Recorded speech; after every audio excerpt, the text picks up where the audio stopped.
মহান 21 ফেব্রুয়ারি শহীদ দিবস ও আন্তর্জাতিক মাতৃভাষা দিবস উদযাপন উপলক্ষে আজকের এই আলোচনা সভা সম্মাননীয় সভাপতি তথা এই বিদ্যালয়ের সুযোগ্য প্রধান শিক্ষক মহোদয় জনাব মোহাম্মদ ফরহাদ আলী উপস্থিত রয়েছেন বিদ্যালয়ের সাবেক ভারপ্রাপ্ত প্রধান শিক্ষক মহোদয় জনাব এস.এম. ওয়াজেদ আলী।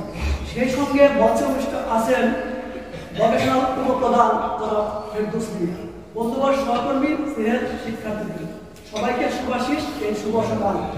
আজ 21 ফেব্রুয়ারি মহান দিবস,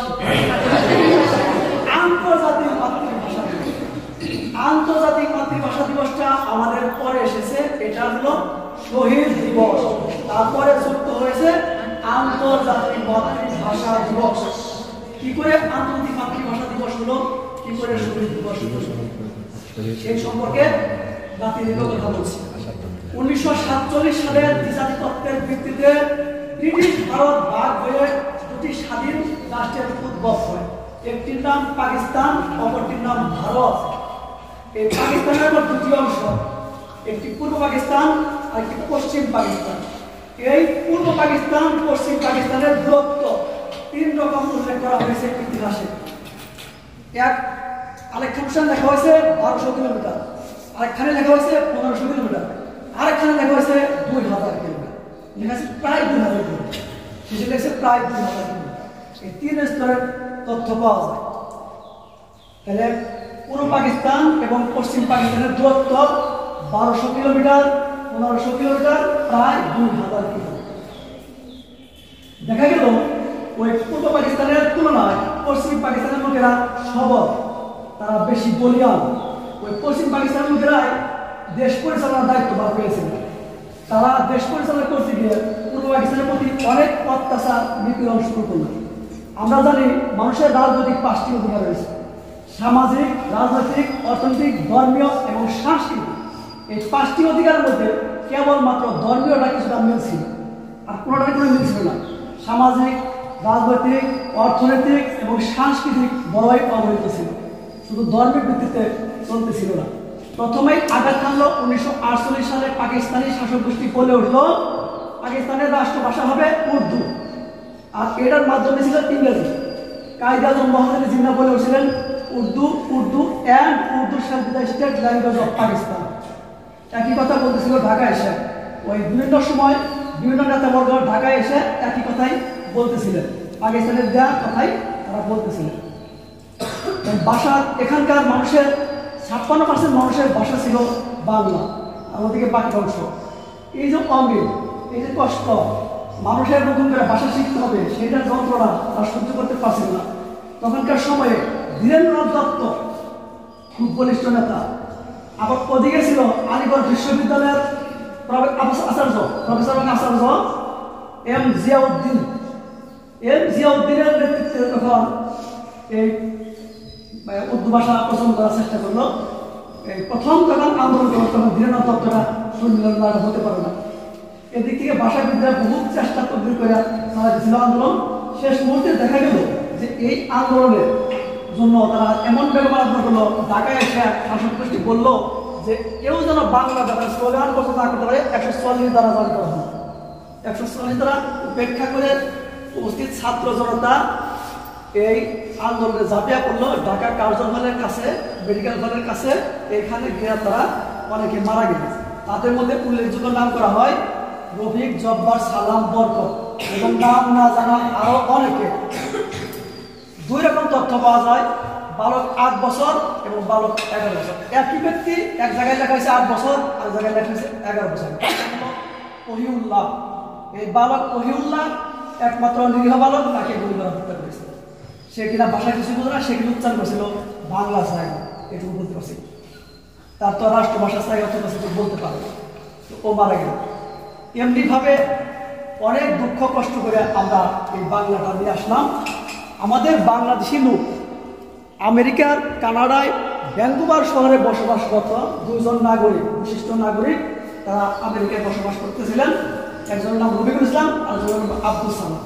তারা প্রথম উদ্যোগী হইয়া চিন্তা করলো যে ভাষার জন্য যদি কোনো জাতি প্রাণ না দিয়ে থাকে, একমাত্র আমরাই দিয়েছি, আমাদের এইটা কেন শুধু আমরা দেশের মানুষটাই জানো, সারা বিশ্বের মানুষ কেন তা জানবে না। তাই বিশ্বের মানুষকে জানানোর জন্য তারা উদ্যোগী হইয়া চেষ্টা করলো যে বাংলাটাকে আন্তর্জাতিক মাতৃভাষা রূপে নেওয়া যায় কিনা। তখন তারা ব্যক্তি হিসেবে চেষ্টা করলো। জাতিসংঘের তখনকার সময় ছিল মিস্টার কোফি আনান, তার কাছে চিঠি লিখল। তখন ওই বৈঠকে জানানো হলো যে কোনো ব্যক্তি উদ্যোগে এটা চেঞ্জ করা যায় না, এটা স্বয়ং রাষ্ট্রের অন্তর করতে হয়। তখন তারা উদ্যোগী হইয়া ওই সময়কার মাননীয় প্রধানমন্ত্রী যিনি ছিলেন, তাকে আমরা চিনি, তার নাম উল্লেখ করা গেল না, ওই প্রধানমন্ত্রী তখন উনি এগিয়ে গেলেন জাতিসংঘের কাছে। এবং তার দপ্তরে তার মাধ্যমে আমরা এইটাকে নিয়ে আগালাম। আগালে পরে দেখা গেল যে এই 65তম অধিবেশন, জাতিসংঘের 65তম অধিবেশনে এটা পাশ হয়ে গেল যে বাংলা আন্তর্জাতিক মাতৃভাষা দিবস হিসেবে নেওয়া যেতে পারে। দুঃখজনক ঘটনা হলো এই, বাংলাকে আন্তর্জাতিক মাতৃভাষা হিসেবে নেওয়া যেতে পারে বলবো, কিন্তু তার জন্য যে কাজ করতে হয় তাতে আমরা সমর্থ হন না। বছরে 4,000 কোটি টাকা ফিস দিতে হয় জাতিসংঘকে এই বাংলাটাকে আন্তর্জাতিক ভাষায় উন্নীত করতে গেলে। তা বিষয়টা মনে করে দেখলো যে এখন এই মুহূর্তে এত টাকা দেওয়া সম্ভবপর না। আমরা আন্তর্জাতিক মর্যাদায় দাঁড়িয়ে গেলাম, জাতিসংঘরা দাঁড়িয়ে গেলাম, আমাদের ভাষা আমাদের কাছে থাকবে। কিন্তু শেষ মুহূর্তে তারা থামলেন না, ওই রবিউল ইসলাম আব্দুল সালাম থামলেন না। তা যদি না পাই তাহলে আমাদের এই ভাষাটা বিশ্বের দরবারে কেন প্রতিষ্ঠিত হয় না? তারা চেষ্টা করলো, শেষ মুহূর্তে এমন করলো যে তাহলে আমাদের এই ভাষার জন্য কীভাবে বিশ্বের দরবারে তুলে দিতে পারে। তারা আরও উদ্যোগী হইল। শেষ মুহূর্তে এইটা করা গেল যে মাতৃভাষার জন্য প্রাণ দেয় বাঙালি, আর কোনো জাতি দিতে পারে না। তা যে দিতে পারবে তাহলে এই মানুষের যে মাতৃভাষা, এটা কতটা প্রিয় ভাষা, সকল মানুষের কাছে প্রিয় হবে মানুষের মাতৃভাষা। তাই সকল মানুষের মাতৃভাষাটা সম্বন্ধ রাখতে একটা দিন ধার্য করা যায় কিনা। সেই দিনটি পাওয়া গেল 21 ফেব্রুয়ারি। বিশ্বের 204টি দেশের মধ্যে 199টি দেশে একসঙ্গে পালিত হয় এই 21 ফেব্রুয়ারি আন্তর্জাতিক মাতৃভাষা দিবস। তার মানে এই না যে বাংলা আন্তর্জাতিক মাতৃভাষা দিবস হয়ে গেছে। বাংলা কখনোই আন্তর্জাতিক মাতৃভাষা দিবস হিসেবে আখ্যা পায় নাই, বরং প্রত্যেকটা মানুষের যে কটা ভাষা আছে সেই ভাষাকে সম্মান দেওয়ার জন্য, নিজ নিজ ভাষাকে সম্মান দেওয়ার জন্য একটা দিন ধার্য করা হয়েছে, সেটা হলো 21 ফেব্রুয়ারি। আর 21 ফেব্রুয়ারি উচ্চারণ কেন 21 ফেব্রুয়ারি করা হলো, কেন 21 ফেব্রুয়ারি ধার্য করা হলো, তখন তার প্রেক্ষাপট ব্যাকগ্রাউন্ড খুঁজে পাওয়া যায় 21 কেন নেওয়া হয়েছে। কারণ এই 21 তারিখে বাংলাদেশের মানুষের মধ্যে প্রাণ দিয়েছে, তখন পিছনে ইতিহাস খুঁজে পাওয়া যায় যে এই জন্য 21 নির্ধারণ করা হয়, 21 তারিখটা কেন নির্ধারণ করা। তো সেইখানে আমরা তাদের ওই ইতিহাসটা আমরা পরিষ্কার জানতে পারি। আমাদের এই 21টা টাকা হয়েছে, কিন্তু আমরা অসমর্থমান বলে এই বাংলাটাকে আন্তর্জাতিক মাতৃভাষা হিসেবে রূপ দেওয়া যায় না। জাতিসংঘভুক্ত 6টি ভাষা, English, Chinese, Arabic, French, Russian and Spanish. 7 নম্বর ভাষা বাংলা হতে পারত, কিন্তু আমাদের ওই ফিস দেওয়ার কষ্ট করলে আমরা ইসলাম দিতে পারি। সে যা হোক, যদি কোনোদিন আমাদের সামর্থ্য হয়, আমরা সেই পর্যন্ত আমাদের ভবিষ্যৎ প্রজন্ম চেষ্টা করবে। আমরা হয়তো কতটাই সমৃদ্ধ হবে, কতভাবে আমরা চেষ্টা করবো যাতে আমরা জাতিসংঘভুক্ত হতে পারি, জাতিসংঘের মধ্যে আমাদের 7 নম্বর ভাষা স্থান করতে পারি। বিভিন্ন তথ্যপত্র ওই নবীল ইসলাম আব্দুল সালাম বলছিল যে মাত্র অল্প কিছু মানুষের ভাষা অ্যারাবিক, তাদেরটা যদি জাতিসংঘের ঠাঁই পায়, বাংলা তো আরও বেশি কেন ঠাঁই পায় না। জাতিসংঘের কর্মকর্তারা স্বীকার করে নিয়েছেন, রাজি আছেন, এখন রাজি যদি আছেন, আমাদের কাছে বলছেন তাহলে প্রয়োজনে ফিসটা দিলে আমাদের ওরা 7 নম্বর ভাষা করে। কিন্তু ফিসটা আমরা দেয় নাই, আমরাই বিরত রয়েছে যে এখন আমরা নিচ্ছি না, যখন পাই তখন নেব। তাহলে এটা সুখের কথা। তো আমরা অনেক দূরে গেছি, আমাদের বড় বড় মানুষ আছে, আমরা যারা কচি কাছে আগামী দিনের কর্মদাতা হবো তাদের প্রতি অনেক দায়, আমরা তো দায় সারা, যারা এখন উদীয়মান তাদের অনেক দায়। তারা ভাবকে দেশমাতৃকার টানে এগিয়ে আসবে, সত্য সুন্দর প্রগতির পথে এগিয়ে চলবে। বিশিষ্ট মনীষী বলেছেন, মিথ্যা হলো সাধারণ মানুষের কথাবার্তা, সত্য হলো সাধকের কথাবার্তা। আমরা কথায় কথায় সামান্য মজার চলে মিথ্যা কথা বলি, এটা আমাদের ঠিক না। সত্য সুন্দর প্রগতির পথে চলে খুবই উন্নত মানের মানুষ। আর যার তার কাছে সত্য আশা করাটাও একরকমের বোকামি, যার তার কাছে সুন্দর আচরণ আশা করাটাও একরকমের বোকামি। আমরা তোমার আচরণ সুন্দর হয় নাই, আমি কষ্ট পাইলাম, এই কষ্ট পাওয়া আমার দরকার নেই। আমার আচরণ দিয়েই তোমার কষ্ট পাওয়ার বাইরে জমছে। তাই যদি আমরা কি করি, যদি আমরা অপরের আচরণে কষ্ট পাই তাহলে আমরা নিজেরা জ্ঞানী দিলাম না। এই বিষয়ে একটা গল্প স্যার মনে করে সেটা হলো এক রাজা বলছিল যে আমার রাজ্যে সব সিমেন্ট করে দাও, কারণ কিছু সিমেন্ট হবে, এই কারণে সিমেন্ট করা হবে আমার পায়েগুলো কাদা না লাগে।